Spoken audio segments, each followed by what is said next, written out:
Kaip išnaudojam pieną, jinai paima, išplauna, po to padarom va šitai va ir metam kur? Į mėlyną konteinerį, kur pas mus pastatytas prie namų.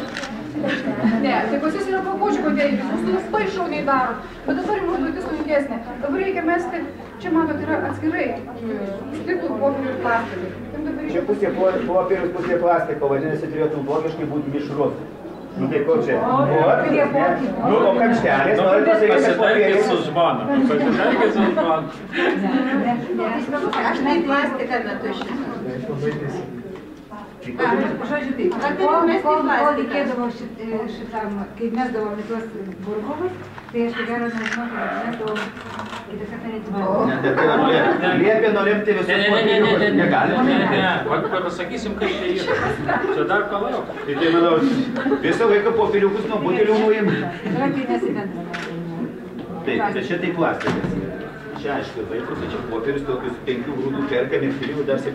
Tai irgi, kad mažiau vietos užimtų, paprastai tai padaroma va taip. Dar kartais ir perlenkim. Galit nelakstyti, negadint mūsų.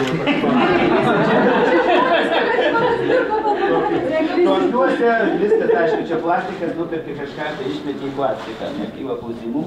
Man, dar kartam žmona va tokį šiaurisi va šitą irgi paprastai metami į plastiką ir išplauna, irgi kaip išplauna, tada ir išmeti.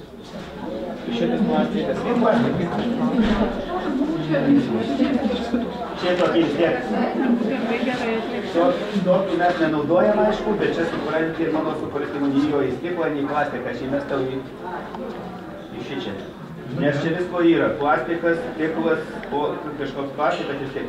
Nevienareikšmiškai stiklas.